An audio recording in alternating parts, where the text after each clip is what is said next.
Энэ удаагийнхаа бичлэгээр 2025 онд нээлттэй хийсэн аимшигын төрлийн Weapons киног товчлон ярьж өгөхөөр сонголоо. Аманд ороод л жаргах, алгасаж болохгүй амтны дээдийг урлан бүтээв. Данк цой гарлик соусаар амталсан амтад бүргээр шарсан дахиа аманд ороод л хайлах амтад чизкейк боолыг багтаасан уяг ариун багцуудаа KFC-гийн бүх салбраас улан KFC Mongolia.com-оос хүссэн газраа хүргүүлээд аваарай.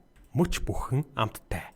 Нэгэн охин тэдний хотод 2 жилийн өмнө тохиолдсон хачирхалтай үйл явдлын тухай өгүүлж байгаагаар кино эхэлнэ. Маш олон хүмүүс хачин байдлаар нас барж алга болсон ч цагдаагийн газраас хэргийн учрыг илрүүлж чадаагүй болохоор үннийг нуун дарагдуулсан байна. Дунд сургуулийн энгийн л нэгэн өглөө эхэлжээ. Сайхан томилогдсон багш Жастин ангидаа орж ирэхэд зочирдмоор дүр зураг ухтан авсан байна. Алекс гэх хүүгээс тооцвол ангийн бусад 17 сурагч хичээлдээ ирээгүй байх нь тэр. Учир нь урд шөнийн яг 2 цаг 17 минутанд тус ангийн хүүхэд бүр нойрноосоо сэрээд байшингийнхаа урд хаалгаар гарч гараа алталсан байдалтай чигээрэгүйн харанхуй руу оржээ. Энэ явдал хотыг бүхэлд нь зочроож наривчилсан мөрдлөг хийсэн ч ямар ч сэжвэр олдсонгүй. Алекс Жастин хоёроос мэдүүлэг авсан ч тэд хоёулаа энэ талаар юу ч мэдэхгүй байж. Улмаар 1 сарын турш сургуулийг хаасан ч тусыг олоогүй тул эцэст нь бусад сурагчдыг сургахын тулд буцаагаад сургуулийг нээхээр болсон байна. Харин нээхийн өмнөх орой томхон уулзалт болсноор энэхүү түүх эхлэнэ гэж охин өгүүлнэ. Үйл явдал Жастин багшийн өнцгөөс эхлэнэ. Тэрээр хүүхдүүд нь алга болсон эцэгчүүдийн хамтаар уур амьсгал ширүүхэн байгаа уулзалтанд сууж байв. Эцэгчүүд түүнийг энэ бүхэнтэй холбоотой гэж сэжиглэж байгаа тул Жастин эндрийн ард зогсож өөрийгөө тэдний адил тэмцэж хариултыг олж мэдхийн тулд зөхрөнгөө барж байгаагаа илэрхийлнэ. Гэсэн хэдий ч түүний үг эцэгчүүдийн уурыг бүрчхээр хүргэж түүнийг хүүхдүүд нь алга болсонд буруутгасаар. Энэ үед сургуулийн захирал Маркус Жастиныг хамгаалж эцэгчүүдийг тайвшруулахыг хичээнэ. Улмаар эцэгчүүд улам түрмэгээ болоход Жастиныг уулзалтаас яралтай гаргаж Маркус эцэгчүүдийг ойртуулсангүй. Дараа нь Жастин архины дэлгүүрээс 2 шил архи аваад гэрлүүгээ харьлаа. Тэрээр тодорхой хэмжээний архины хамааралтай нэгэн бололтой. Жастин гэртээ архиа хундаглах гэж байхад хаалганы хонхон дуугарч дараа нь хүчтэй балбан хинч харагдахгүй байснаар түүнийг тайван байлгасангүй. Тиймээс Жастин нулимс асгаруулагч аваад гадагшаа гардагч хинч байсангүй. Гэтэл түүний машин дээр будгаар шулам хэмээн бичсэн байх нь тэр. Маргааш нь Жастин захиралтайгаа уулзахад Маркус түүнийг эцэгчүүдийн уур бухимдал намжих хүртэл хэсэг хугацаанд хотоос явахыг санал болгоно. Энэ санал нь Жастинд таалагдсангүй. Тэрээр ядчил Алекстэй уулзаж ярилцахыг хүсэхэд Маркус татгалзав. Тэрээр хүүг цагдаа болон иргэдэд байнга л байцаагдаж гэрт нь нэгжлэг хийснээрээ сэтгэлийн гэмтэл авсан болохоор Жастиныг Алексийг 50 орхисон нь зөв гэдгийг хэллээ. Дараа нь Жастин машин дээрх бичгээ цагдаад харуулж байхдаа холоор өнгөрч байгаа өөр нэг цагдаатай мэдлэнэ. Орон Жастин пабад сууж байхад өдөр мэдлсэн цагдаа буюу түүний экс Пол ирэв. Жастин түүнд өөр тохиолдод байгаа нөхцөл байдлыг ярьж өгөхөд Пол түүнд хотын иргэд түүний эсрэг байгаа. Тэд шархалсан байгаа гэж хариулна. Хэдийгээр Пол архи уухгүй гэж хэлсэн ч Жастин нэг л татчих хэмээн ятгасаар. Маргааш өглөө нь Пол Жастины гэртээ сэрэх ба тэрээр хэдийгээр их нэртэй ч гэлээ Жастины гэрт шөнийг өнгөрүүлжээ. Өдөр нь Жастин Алексийг дагсаар гэрийнх нь гадаа ирлээ. Хүү гэрлүүгээ орсны дараа Жастин араас нь очиж хонхыг нь дарсан ч хинч хариу өгсөнгүй. Тэрээр байшингийн эргэн тойрныг ажиглахад хачирхалтай нь бүх цонхнуудыг сонингоор халахалсан байх нь тэр. Байшингийн ард ирээд Жастин нэг цонхны сонины завсраар дотгошоо шагаагаад хартал Алексийн ээж аав чимээгүй хөдөлгөөнгүй сууж байлаа. Айсан Жастин Маркустай утсаар ярьж өөрийнхөө харсан хачирхалтай зүйлийн талаар хэлнэ. Гэтэл захирал анхааруулаад байхад Жастиныг Алексийг дагаж гэрийг нь нууцаар танцсанд нь уурлав. Маргааш нь Жастин Алекстэй уулзаж юм ярихыг оролдсон ч Алекс ярихыг хүссэнгүй. Намайг битгий дагаад бай гэж хэлээд гэрлүүгээ гүйн орлоо. Нэгэн чийдсэн Жастин хүүгийн ээж аавтай уулзахаар шийдэж тэдний хаалгыг балвсаар байсан ч хинч тайлсангүй. Улмаар тэрээр машинда архи уунгаа Алексийн гадаа хүлээж угаад шөнө болоход унтчихна.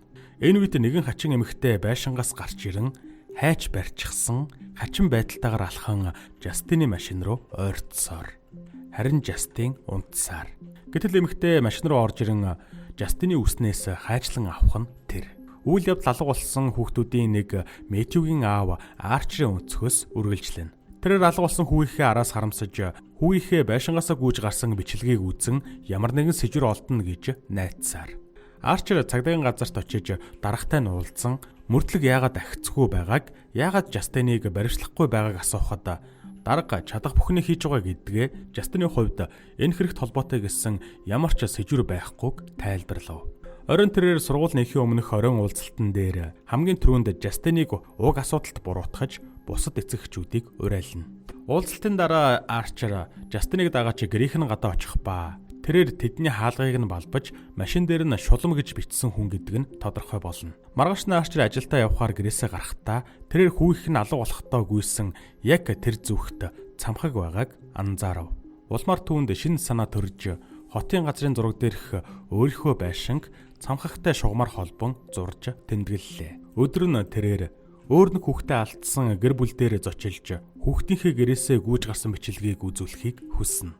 Хэдийгээр эхнэр нь татгалтсан ч нөхөр нь зөвшөөрч Арчер бичлэгийг үзснээр охин нь байшингаасаа гараад аль зүгт гүйснийг тогтоож газрын зураг дээр тэмдэглэн өөрийнхөө хүүгийн гүйсэн зүгтээ огтлолт суулан шугам татав.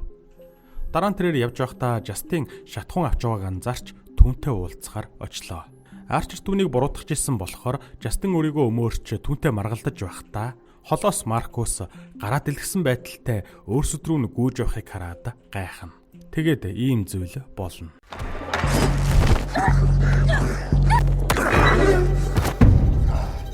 Арчер гайхаж түүнд хөндлөнгөөс оролцохоос өөр сонголт байсангүй. Тэрээр Маркустай тэмцэлдэж байхад Жастин ойролцох дэлгүүрлөө зүгтаан орлоо. Үйл явдал Полын өнцгөөс үргэлжлэх ба тэрээр эргүүлтэй явж байхдаа сэжигтэй залуу зам хөндлөн гарахыг анзаарна. Пол түүнийг дагаж улмаар залууг нэгэн агуулах руу хулгайгаар нэвтрэх гэж байгааг анзааран түүнийг зогс хэмээн хашгирав. Гэтэл залуу шуутхан л зугтааж Пол түүний харалтаа машинтайгаа хөөсөөр. Эцэст нь тэрээр залууг барихад залуу өөрийгөө тэнд ажилдаг дүлхүүрээ мартчихсан байсан хэмээн хариулна. Гэсэн ч Пол залууг худлаа ярьж байгааг мэдээд түүнийг машиныхаа урд зогсоох ба залуугийн нэрийг Джеймс гэдэг. Пол түүнийг нэгчгээс өмнө Джеймст ямар нэгэн зэвсэг, хард тамхи, эсвэл гарыг нь хатгах үзүүртэй зүйлс биеинд нь байгаа эсхийг асуулаа. Джеймс байхгүй гэж хариулснаар Пол түүнийг нэгжиж эхлэхдээ тэрээр халаасанд нь байгаа хард тамхины тариурт хурууга хатгах нь тэр. Уралсан тэрээр Джеймсийг шууд зохин унгаагаад шархаа цэвэрлэхээр машинда суулаа. Энэ үед тэрээр машины камерыг бичиж байсныг анзаарах ба тэрээр хүн зогсноосоо болж асуудалд орлоо гэдгээ ойлгов. Санаа нь зовсон Пол залууг сэрээж түүнийг хулгайгаар нэвтрхийг завдсан хэргийг нь мартаж суллана. Харин Джеймсийг дахиж энэ хотод битгий үзэгдэрэй гэж тохиролцлоо. Хэрвээ буцаад ирэх юм бол түүнийг зүгээр өнгөрөөхгүй гэдгээ илэрхийлнэ. Тэгэд Пол машиндаа суухад өдөр мэндэлсэн Экс Жастинаас зурвас ирснээр тэрээр пабд очиж дараа нь Жастинэд очиж дотн харилцаанд оржээ. Маргааш нь Пол ажилласаа гарч явахдаа Джеймсийг ирж байгааг анзааран хашгирахад Джеймс тэр даруй буцаад зүгтлээ. Улмаар Пол машиныхаа камерыг салгаж түүний араас хөөв. Үйл явдал Джеймсийн өнцгөөс үргэлжилж түүний хар тамхин дуусснаар сандарч эхлэнэ. Мөнгөгүй болсон тэрээр агуулах руу хулгайгаар орохыг завдахдаа Полд баригдаж өмнө болсон үйл явдал үргэлжиллээ. Пол түүнийг суллаж явуулсны дараа тэрээр өөр хулгай хийх байшин руу нэвтэрсэн нь Алексийн байшин байж таарав. Тэрээр цонхоор нь нэвтэрч намгүн байдлыг анзааран байшинд хинч байхгүй гэж таамаглана. Джеймс байшингийн эргэн тойрон явж байхдаа гэнэт Алексийн эцэг эхийг хараад цочих нь тэр. Тэрээр тэднээс уучлалт гуйхад хосууд ямар ч хариу үйлдэл үзүүлсэнгүй. Тиймээс Джеймс гал тогоноос халбах сирээнүүдийг хулгайлаад явах гэж байтал зойрноос ямар нэгэн чимээ сонслоо. Джеймс хаалгыг нээгээд харвал маш олон хүүхдүүд мөн л ямар ч хариу үйлдэл үзүүлэхгүйгээр зогсож байхыг олж хараад гайхна. Удалгүй Алексийн ээж аав босч ирснээр айсан тэрээр байшингаас зүгтан гарав. Маргааш нь тэрээр барьцаалан зээлдүүлэх газарт очиж өчигдөр хулгайлсан зүйлсээ үнэлүүлж байлаа. Энэ үед Джеймс алга болсон хүүхдүүдийн талаар баттай мэдээлэл өгсөн хүнийг $50,000 урамшуулна гэсэн зурагт хуудсыг олж харна. Mounted soy garlic sauce-аар амтсан амтд бургер, шарсан дахиа, хамондогоо тайлах амтд cheesecake боолыг багтаасан уюг аливан багцуудаа KFC бүх салбраас болон KFC Mongolia Sycamore хүссэн газраа хургуулээд амтлаарай. Мөч бүхэн амттай KFC.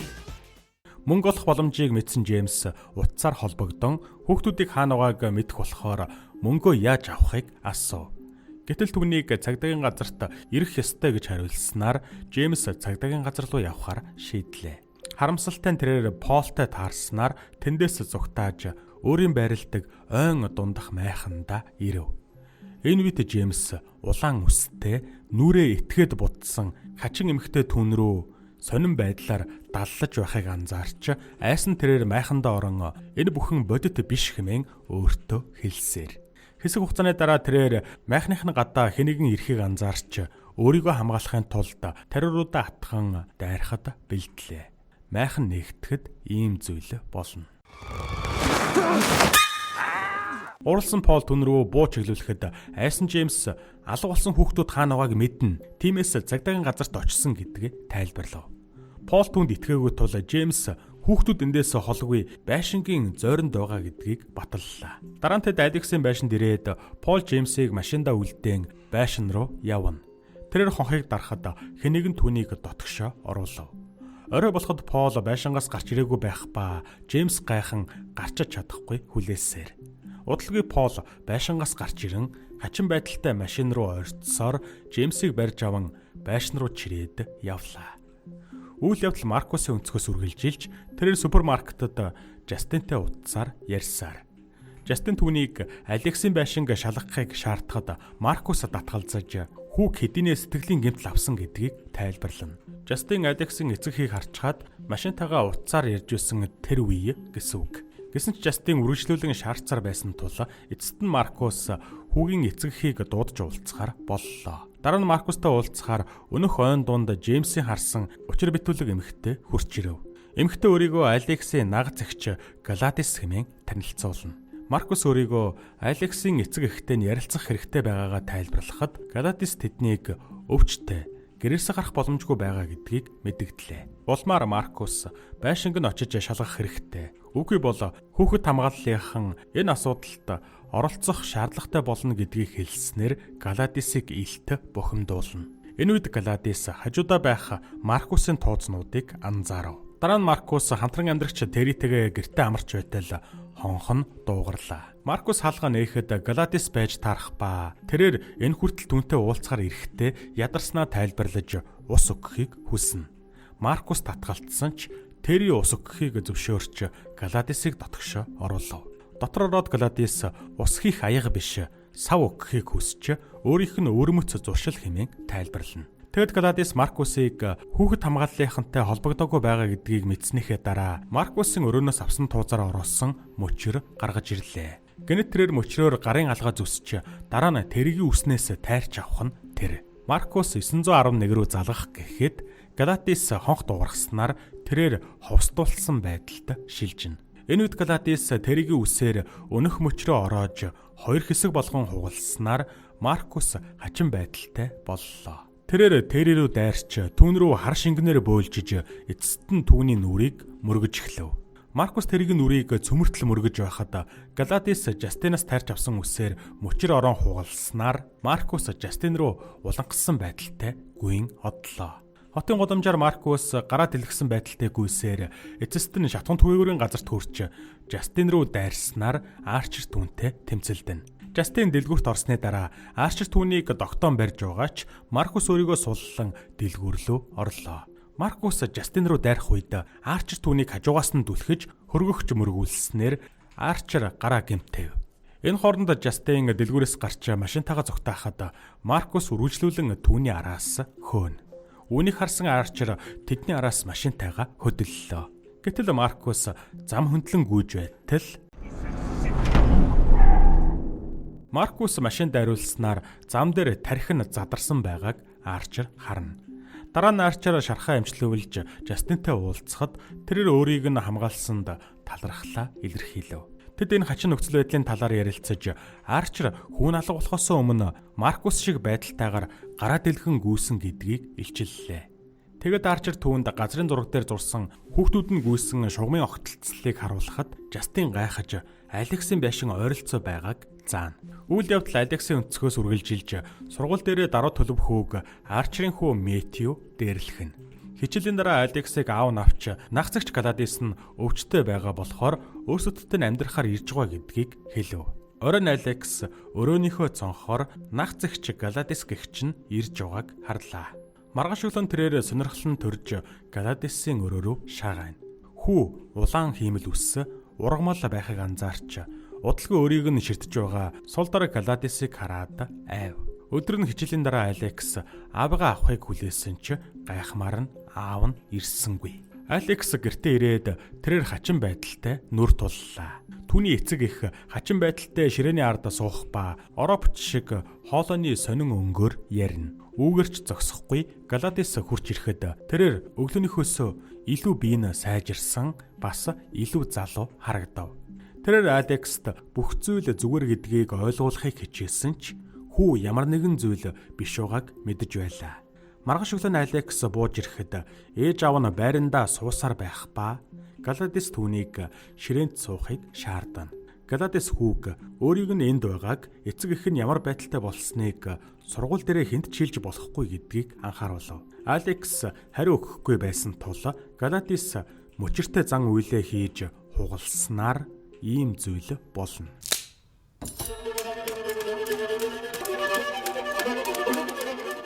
Гэтэл Галадис мөчрийг савтай усанд хийснээр эцэг эх нь аимшигтай үйлдэлээ зогсоож Алекс хэнд ч хэлэхгүй гэдгээ амлалаа. Дараагийн өдрүүдэд Алекс автобусаар сургууль руугаа явж эцэг эхтэй санаа тавьсаар. Галадис түүнийг эцэг эхтэй шөл өг гэсэн болохоор тэрээр лаацтай шөлөөр хөдөлгөөнгүй суусаар байгаа эцэг эхийгээ хоололсоор. Нэг өрөө Алекс Галадисын бие нэлээд муу байгааг олж харах ба Галадис түүнд эцэг эх нь өөрийг нь дээрдүүлнэ гэж ботсон ч хангалтгүй гэдгийг илэрхийлнэ. Эндээс дүгнэх юм бол Галадис хүүгийн эцэг эхийн амьдралын хүчийг нь сорж өөрийнхөө биеийг дээрдүүлж байсан нь тодорхой болов. Алекс түүнийг эмнэлэг түргэж өгөхийг санал болгоход Галадис татгалзаж оронд нь ангийнхаа хүүхэд бүрийн ямар нэгэн эд зүйлсийг цуглуулж өгөхийг хүслээ. Хэрвээ тэгж чадах юм бол бие нь сайжирч Алексийн гэрээс явж бүх зүйл хэвийн байдалтай орно гэдгийг амлан хүүд итгэл найдвар төрүүлнэ.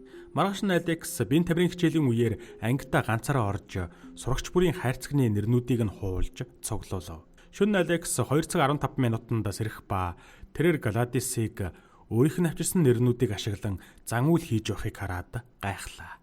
Яг 2 цаг 17 минутанд Галадис хонх дуугаргаснаар 17 хүүхэд гэрээсээ гарчгүй эцэст нь Алексийн байшин руу гүйж ирэх нь тэр.